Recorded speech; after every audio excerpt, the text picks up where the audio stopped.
Экология деген ол жаңағы сенбі күні барып қалдық жинап ағаш отырғызатын сала деп солай қарадым енді өкінішке орай. Экология министрлігінің жұмысына көңіліңіз тола ма? Зейнетке шыққан адам менің ойымша үкіметте отырмау керек, ол қызметінен кету керек. Мемлекеттік қызметте непотизм дегенге доғару керек қой. Жеріміз байтақ, бірақ экологиямыз нашар. Осы мәселені енді құрылтайда неге көтермеске?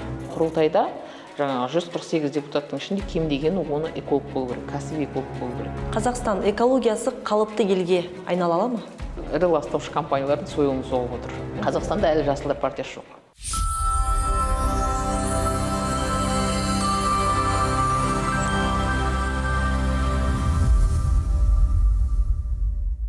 Армысыздар, бұл Жүз медианың ақ студиясы. Бүгінгі біздің спикеріміз тәуелсіз эколог, заңгер Лаура Мәлікова.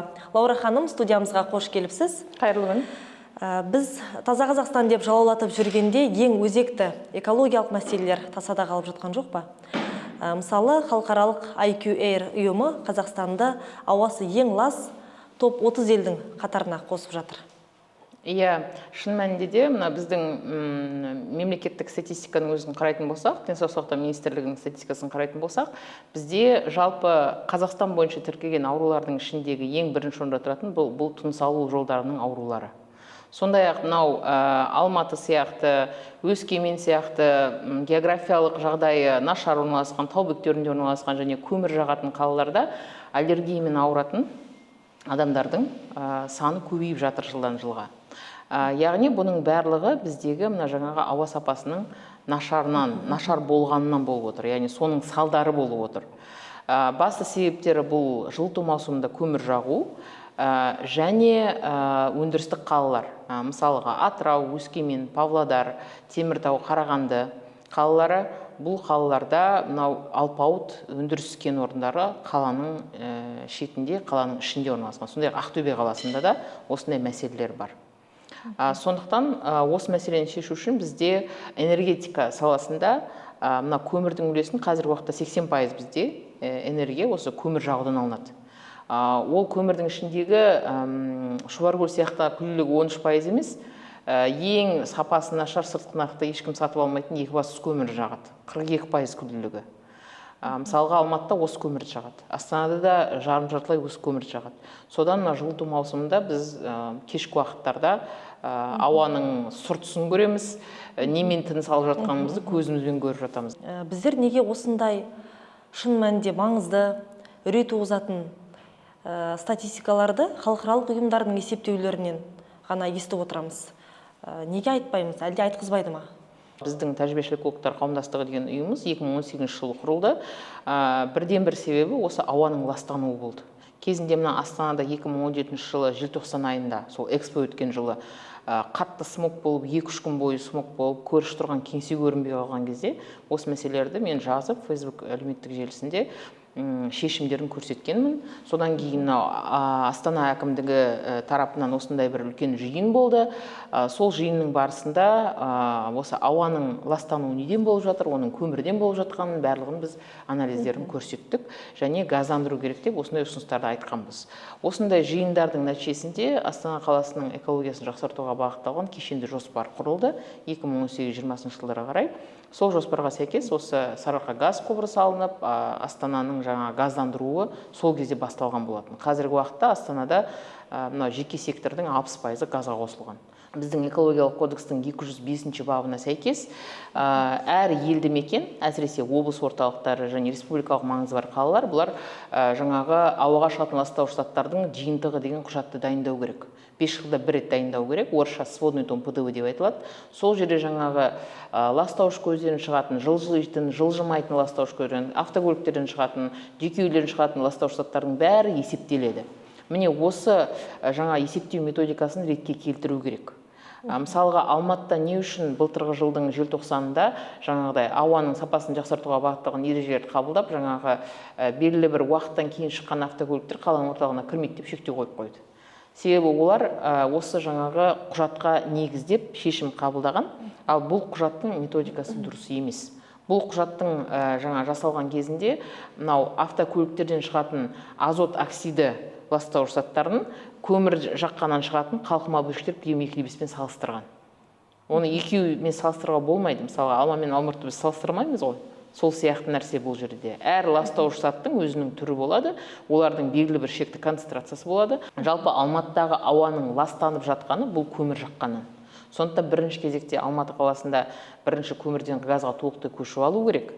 Одан кейін жаңағы автокөліктерге арналған катализатор блоктарын ауыстыратын инфраструктураның болуын қамтамасыз ету керек. Мысалы, қаншама жылдан бері Лаврентий Смағұлов мырзаларға мемлекет тарапынан қаржылай көмек көрсетіліп келе жатыр, бірақ Қазақстанда әлге дейін жаңағы автокөлік иелеріне арналған осы катализаторы 1,5-2 жылда ол өзінің жұмысын атқарып бітеді ғой, сол кезде уланып қалғаннан кейін оны ауыстыру керек. Соны ауыстыратын инфраструктура жоқ. Егер де катализатор ауыстырылса келсе, оны арнайы басқа шетелден барып, жаңағыдай арнайы тапсырыспен ғана алдырылады. Сондықтан мәселенің бас себебі осында.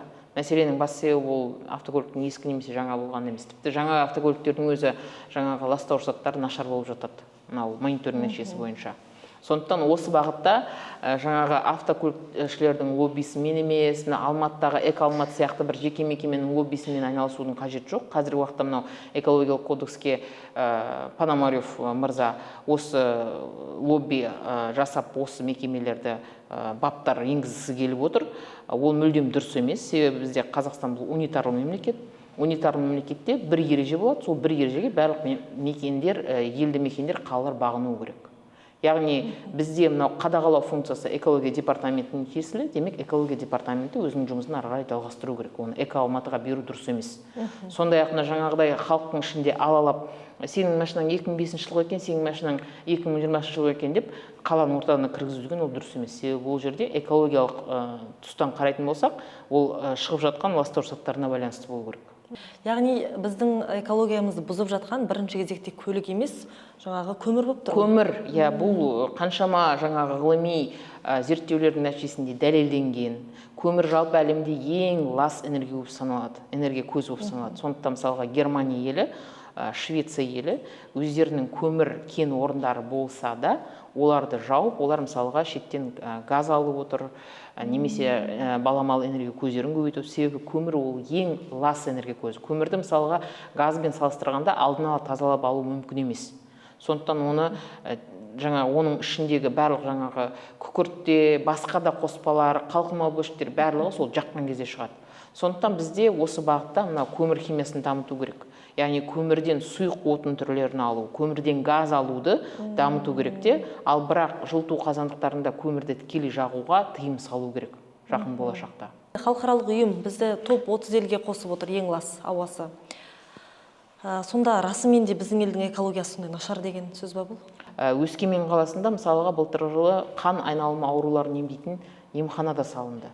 Яғни бізде қазіргі уақытта салдармен күресіп жатыр, себебімен емес. Мына Өскемендегі тағы бір мәселе бұл Қазцинк мекемесі, үлкен мекеме. Қазцинктан жылына тек қана күкірт оксидінің шығатын жаңағы массасы 16800 тонна. Бұл рұқсат құжатына сәйкес, ойлаңыз. Мысалы, Өскемен қаласына жазда да, қыста да, қай уақытта барсаңыз да, тамағыңыз қарылып қалып, күйіп жатқан сияқты бір не болады, сезім болады. Яғни бұл осы күкірт оксидінен болып жатқан мәселе. 2020 жылы Антикордың алаңында тіпті жергілікті тұрғындар Өскемен қаласында жаңағыдай тамақтың химиялық күйуі деген диагнозды енгізуді талап еткен.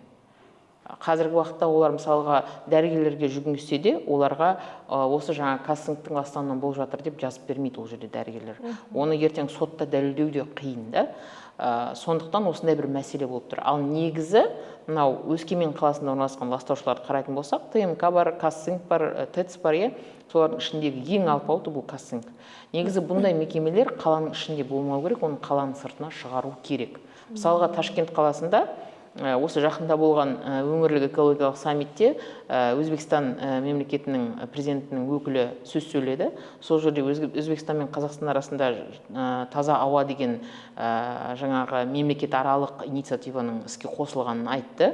Және Ташкент қаласында осы ауаның сапасын жақсартуға бағытталған қандай іс-шаралар жасалғанын айтып өтті. Сол жерде осындай жаңа қаланың шетінде орналасқан үлкен-үлкен алпауыт мекемелерді мүлдем жаңағы басқа өңірлерге көшіргенін айтып өтті. Оны жасауға болады.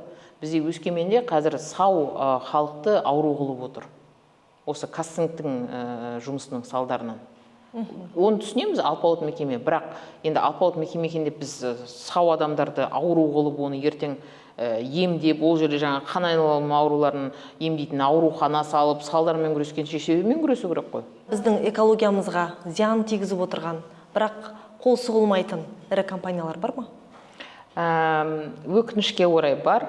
Әсіресе бұл жаңағы біздің мемлекеттің үлесі бар компаниялар. Яғни мына тау-кен өндірісіндегі мекемелер, олар мысалға ластап жатса да, басқа қылып жатса да, оларға қатысты бір нақты шара қабылданбайды. Мысалға Шығыс Қазақстан облысындағы Sun Production компаниясына, Маралды ауылындағы, ол жерде қаншама халықтың арасында қарсылық болды, дегенмен ол жерге жаңағы КНБ-ның ОМОНдардың басқаларын апарып халықты қудалап сөйтіп жүріп, ол жерге рұқсат құжат берді ол компанияға. Негізі экологиялық кодекстің талаптарына сәйкес таудың бөктерінде, таудың төбесінде ондай мекемені салуға болмайды негізі. Ол үлкен риск. Ол жерде халықтың 8 сиырды өліп қалды, сол жерден су ішіп, тамақтары күйіп өлген. Оған басқаша бір диагноз жазып берген. Яғни бұл қол сұғылмайтын компанияның біреуі деп айтуға болады. Яғни бұл өте қауіпті жағдай. Себебі оның орналасқан жері қауіпті, таудың төбесінде тұр, ауыл таудың етегінде тұр, сосын ол компанияға мемлекеттің өзі жаңағыдай протекционизм жасап жатыр. Одан кейін екінші бір компания бұл қазір Кармет. Кезінде мынау жаңағы үндіс инвесторы экологияға дұрыс қарамай жатыр деп Лаврентьевке қазіргі уақытта берді. Бірақ қазірде ол жерде экологиясы жақсарып жатқан жоқ. Дегенмен ол жерде ешқандай Байтақ партиясының активистері де кезінде маска киіп, противогаз киіп шығып еді ғой жерге. Ондай акциялар өткізіп жатқан жоқ. Демек, бұл қол сұғуға болмайтын компаниялардың қатарына кіретін компания. Сосын алтын өндірісі бағытындағы Алтын Алмас компаниясы, осындай міне компаниялар қол сұғуға болмайтын компаниялардың тізіміне жатқызуға болады. Осы тұста мына жаңағы мемлекеттің қарамағына өтетін компаниялар бойынша экологиялық талаптарды әлсірету немесе экологиялық қадағалауды әлсірету дегенге шектеу қою керек. Экология барлығына ортақ нәрсе. Сондықтан ол жерде ол шетелдік инвестор бола ма, жоқ ол мемлекеттің қарамағында компания бола ма, ол жерде бірдей қарау керек барлығына. Экология тек дамыған елдердің бас қатыратын мәселесі деген пікір бар. Алдымен экономика, қалғаны сосын деген түсінік түбімізге жетпей ме? Экология деген бұл бірінші кезекте біздің өзіміздің қауіпсіздігіміз. Мысалға мына 23 жыл болған орман өрті. Ол неден болды? Ол осындай саясаттан болды. Бірінші экономика, сосын экология. Ол экология деген ол жаңағы сенбі күні барып қалдық жинап ағаш отырғызатын сала деп солай қарады билік, өкінішке орай. Соның салдарынан 23 жылы орман өрті болып 14 орман тірідей жанып кетті. 24 жылы үлкен тасқын су болып, қаншама миллиардтаған шығын келді. Әйтпесе сол алдын ала ескертілген.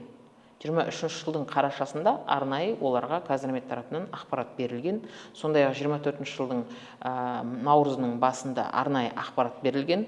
Міне осы облыстарда үлкен су тасқынының болу қаупі жоғары, дайындалыңыздар деп ол жерде пресс-конференцияда өткізген, бірақ дегенмен оған үкімет пысқырып қарамаған. Яғни бұл осындай жаңағы экологияға салғырт қараған саясаттың салдары.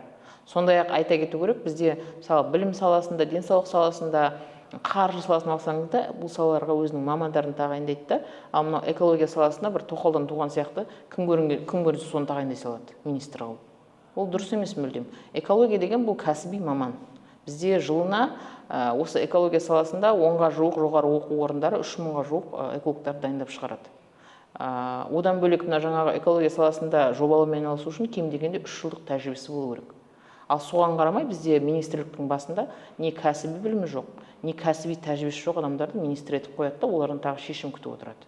Ал қазіргі экология министрлігінің жұмысына көңіліңіз тола ма?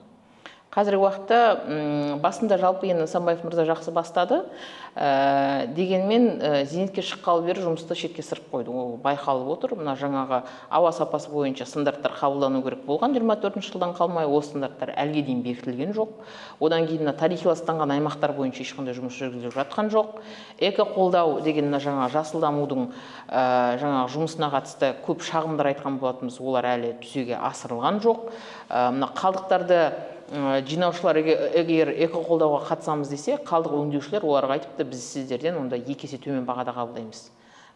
Былайша айтқан кезде ол мәселелерді Нысанбаев мырза көріп отырған жоқ. Сосын мына жаңағы көгалдандыру тапсырмасына келетін болсақ, Таза Қазақстан мемлекеттік концепциясы аясында әкімдерге тапсырма берілді. Бүкіл Қазақстан бойынша жаңағы жасыл желектердің аумағын үлкейту керек деп, сол бойынша министрлік тарапынан, енді орманшы ғой бұл ісі, министрлік тарапынан мына жаңағы әкімдіктерге арналған нұсқаулық қабылдану керек еді. Топырақтың сапасына байланысты ағаштың қандай түрлерін егу керек деген. Мысалыға, Қызылорда облысында Түркістаннан әкеп туя ағашын егу ол дұрыс емес. Ол жерде жерсінбейді. Себебі топырағы басқа ол жердің. Міне осындай жұмыстар методикалық тұрғыда Нысанбаев мырзаның тарапынан жүргізілген жоқ.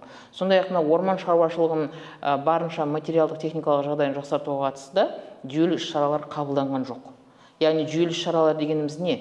Бұл бізде экологиялық кодекстің 4-ші қосымшасына сәйкес мына жаңағы жергілікті бюджетке түсіп жатқан ауаны ластаған үшін, жалпы қоршаған ортаны ластаған үшін салықтың есебінен әкімшіліктер тарапынан жаңағы табиғатты жақсартуға бағытталған шараларды қаржыландыру жаңағы механизмдері. Осы бағытта ол жұмыс жасау керек еді. Ал ол кісі қазір учезбордың есебінен орман шаруашылығына техника аламыз дейді. Учезбор деген бұл қалдықтарды жинап өңдеуге бағытталған ақша. Яғни ол орман шаруашылығына техника алуға жиналып жатқан ақша емес. Яғни бұл жерде Нысанбаев мырзаның да экологияның жаңағы принциптерін білмейтіндігі көрініп тұр. Яғни жұмысы нашар, зейнетке шықты, зейнетке шыққан адам менің ойымша үкіметте отырмау керек, ол қызметінен кету керек. Сондай-ақ осы министрдің тарапында келген жаңағы бізде экология комитетінің төрағасының орынбасары болып отырған Ақмарал Әлназарова ханымның күйеуі де жұмыстан кету керек. Ол кісінің ешқандай квалификациясы жоқ. Содан кейін жаңағы қазгидрометке туыс арқылы кіріп алғандар да жұмысынан кету керек. Жалпы мемлекеттік қызметте непотизм дегенге доғару керек қой. Непотизм деген болмау керек. Бізде мысалға мамандар 4 жыл жаңағы бакалавриатта оқиды, одан кейін 3 жыл практикада жұмыс жасайды. Солар жұмыс таба алмай жүреді, бұлар алып келіп өздерінің туысқандарын тағайындап қойды сондай қызметтерге. Бұл мүлдем әділетсіз. Әділетті Қазақстанда ондай құбылыстарға шектеу қойылу керек. Көкжайлау тағы бір шаңғы курортын салу мәселесіне нүкте қойылмаған секілді. Бұл тақырып қайтадан қозғала бастады. Соған қарағанда ақыры салатын секілді. Эколог ретінде осы жобаны қолдайсыз ба? Жалпы мен Қазақстан азаматы ретінде енді қазір бізде көп мұнай кен орындарының сарқылып бара жатқанын қарап отырмын, бақылап отырмын. Кейбір мұнай кен орындарында мысалға өңдеудің соңғы 4-ші сатысында тұр. Яғни ол жерде мұнай аз қалды деген сөз. Сондай-ақ мұнай саласындағы жобаларда бізде Қазақстанның үлесі өте төмен. Мысалы Қашаған кен орны бойынша ол жерде Қазақстанның үлесі тек қана 17% ғана. 17%-ға да жетпейді, 16.5 па сондай бірдеңе. Яғни экономикалық тұрғыда бізде алдағы уақытта мысалға мынау Біріккен Араб Әмірліктері сияқты экономиканың басқа бағыттарын дамытуды біз қолға алуымыз керек. Оның бірден-бір саласы жаңағы IT-ға байланысты жобалар және туризмға байланысты жобалар. Ол кезінде де айтылды, экотуризмді дамыту керек деп, ол бізде стратегиялық жоспарларда ондай идеялар, бағыттар жазылған. Енді бұл жердегі мәселе оны қалай жасау керек, қалай жүзеге асыру керек. Кезінде Көкжайлау курорты бойынша 2019 жылы, 2018-2019 жылдары қоғамның қарсылығы туды. Себебі бұл жердегі жасалған жобаға сәйкес 500 мың кубометр су жаңағыдай таудың бөктерінде сақталады. Ол ертең мысалыға селге алып келуі мүмкін, ол ертең жаңағы басқа да қауіпсіздік мәселені алып келуі мүмкін деген осындай бір рисктармен, қауіптермен Алматы тұрғындары, жалпы қоғам белсенділері қарсы болды. Сосын 2019 жылы Тоқаев мырза президент болып келген бойда осы жобаны ары қарай жалғастыруға тыйым салды. Бірақ қазіргі уақытта ол жобаны қайтадан жаңғырту жоспары бар екенін көріп отырмыз. Оны мына жаңағы Қазақстанның даму банкі қаржыландырайын деп отыр екен. Жалпы туризмді дамыту керек, бірақ ондай жобалар мемлекеттік қаражаттың есебінен болмауы керек. Ондай жобалар жеке бизнестің қаражатынан болу керек. Мысалға, осыған дейін салынған Шымбұлаққа қатысты, ол жерде қанша мемлекеттік қаражат құйылды? Неге ол мемлекеттік қаражат қайтпады мысалыға? Қайтарымсыз ақша сондай не бұл? Грант сияқты ма, миллиардтаған қаржы? Яғни бұл жалпы идеясы дұрыс, бірақ әдісі дұрыс емес. Біз әдісімен келіспейміз. Сондай-ақ жаңағы экологиялық әсеріне келетін болсақ, экологиялық әсерінде толыққанды жан-жақты зерттеу керек. Қазір Қазақстан NCOC мен соттасып жатыр. Осы 2,3 триллион теңгенің дауында кім жеңеді деп ойлайсыз? Менің ойымша, Қазақстан тарапы жеңуге барлық мүмкіндіктер бар. Дегенмен, бұндай процесстер жалпы алдағы уақытта жаңағыда инвесторларды үркітуі мүмкін. Мысалға кезінде мынау статидің жағдайында, стати деген Молдовияның жаңағы бизнесмендері қатысты іс-шара болған кезде, ол жерде коммерциялық кикілжің болып, мына жаңағы Қазақстанның ұлттық фонды арестқа түсіп қалып, сондай жағдай болды ғой Назарбаевтың кезінде. Яғни ол жерде коммерциялық осындай кикілжіңдер халықаралық деңгейде қарала алады және халықаралық сот оған қатысты шешім шығара алады. Ал енді мына жағдайда бұл коммерциялық кикілжің жағдай емес, бұл экологиялық талаптарды бұзуға байланысты қойылып жатқан айыппұл.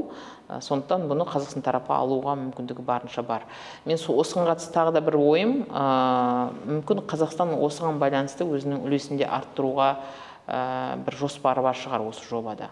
Себебі біз енді Конституцияда жаздық қой, мынау 22-ші жылғы референдумда осы жаңағы жалпы табиғи ресурстар халыққа тиесілі деп, бірақ сол табиғи ресурстардың 83% шетелдік компанияларға кетіп жатса, ол қалай сонда?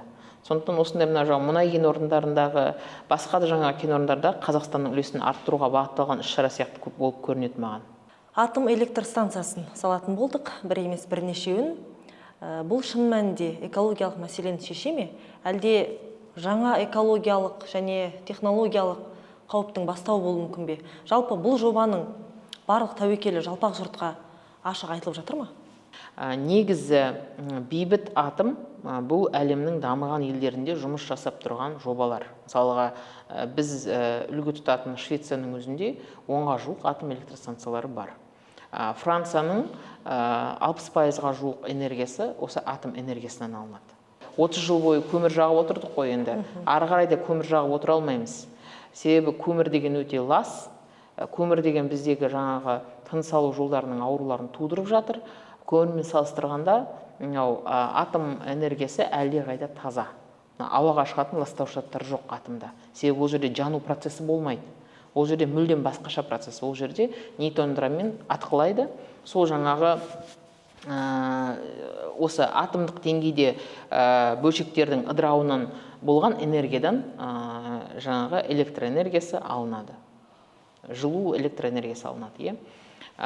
Міне, осы бағытта негізі атом электростанциясы керек. Жалпы әр елдің мынау энергетикасын қарайтын болсаңыз, ол жерде бір ғана отынның түріне тәуелді болмайды. Ол жерде мысалға мынанша пайызы газ болады, мынанша пайызы жел энергиясы, мынанша пайызы күн энергиясы, мынанша пайызы гидроэлектростанция, мынанша пайызы жаңағы атом электростанциясы солай болады. Сондықтан бізде осы бағытта ары қарай жылжуымыз керек. Енді мынау экологиялық әсеріне келетін болсақ, бұл жерде енді 24-ші жыл көбінесе популизм болып кетті, мына тыңдаудың алдында кейбір мамандар шығып ол жаңағы жасыл энергия деп те айтып кеткен жағдайлар болды. Енді бұны жасыл энергияға жатқызу қиын, себебі атом электростанциясында түзілетін жаңа радиациялық қалдықтар бұл ең басты жаңағы риск. Осы радиациялық қалдықтарды басқару мәселесі бұл ең басты экологиялық аспект.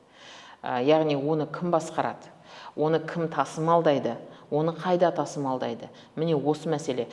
Қазіргі уақытта мына мәжілісте осы радиациялық қалдықтар бойынша заң қаралып жатыр ғой, жаңбыршының басшылығымен.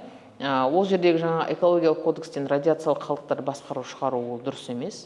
Сондай-ақ осы мәселелерді энергетика министрлігіне беру де ол дұрыс емес.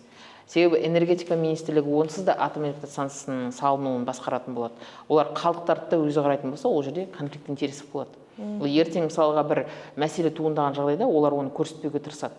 Сондықтан мынау қалдықтар мәселесі, радиациялық қалдықтар мәселесі экология министрлігінің құзыретінде болу керек. Оны басқа министрлік қарау керек, оны энергетика министрлігі қарамау керек. Міне осы нәрселерді ретке келтіру керек. Сондықтан қазіргі жасалып жатқан радиациялық қалдықтар бойынша заң шикі болып тұр.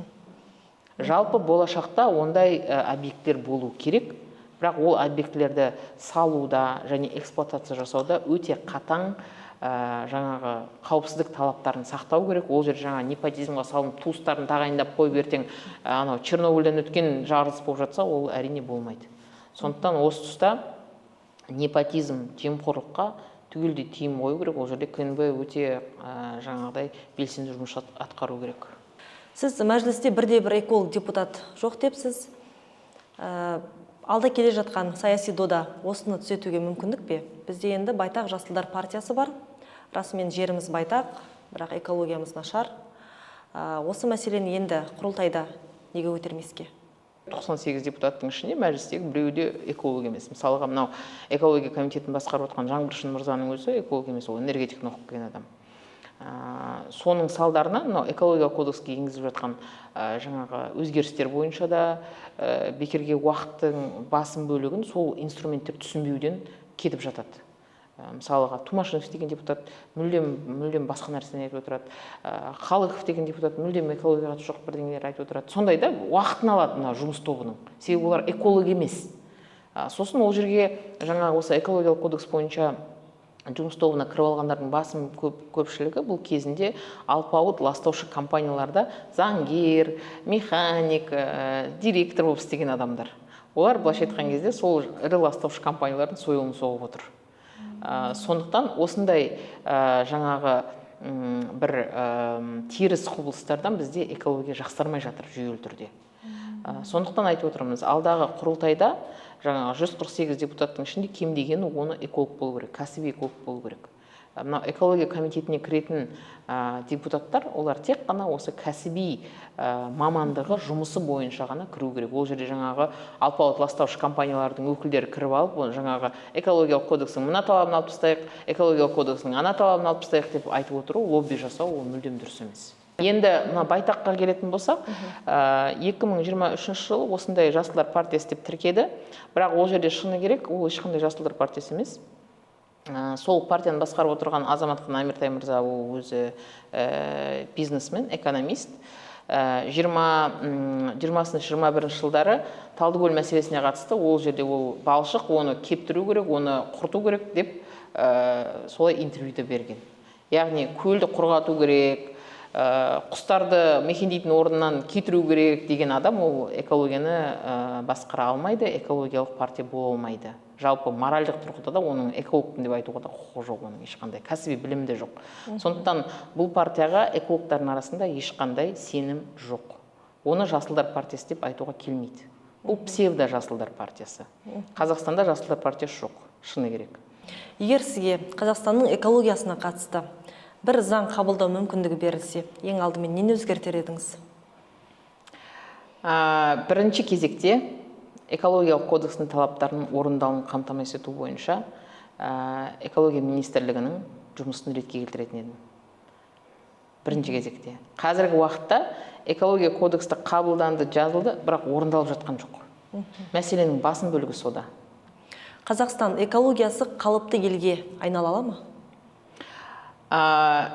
Негізі бізде осындай сұрақтар қойған кезде шенеуніктердің басым бөлігі осы сұрақтарға былай жауап береді. Кем дегенде 5 жыл керек, кем дегенде 10 жыл керек деп жауап береді. Ол негізгі уақытқа байланысты емес. Ол таңдалып жатқан, тағайындалып жатқан кадрларға байланысты. Мысалға, кезінде атышулы оператор ропқа 2018 жылы көп шағым түскен кезде сол жерде басшысын ауыстырды, Құмаргалиев медетті қалай қойды. Бір жылдың ішінде қаншама реформа, қаншама дұрыс жүйелі шешімдер қабылдап, бір жылдың ішінде қаптама қалдықтарын жаңа жинау деңгейін 6%-ға дейін өсірді. Ол дегеніңіз қаншама жеке кәсіпкер, қаншама жиналып жатқан тон, тіпті Астананың өзінде қалдық жинаушылар бір-бірімен қалдық үшін таласып, ұрсып, солай болып қалдықтарды жинап алып кететін. Сенесіз бе? Сондықтан бұл жерде мәселе уақытта емес, мәселе кадрлық саясатта. Лаура ханым, уақытыңызды бөліп, сұхбатқа келгеніңіз үшін рахмет. Енді ауасы таза елде жақын жылдары өмір сүреміз деген үміттеміз. Құрметті көрермен, осымен бүгінгі сұхбатымыз аяқталды. Жүзі медианың ақ студиясында келесі жүздескенше жүзіміз жарқын болсын.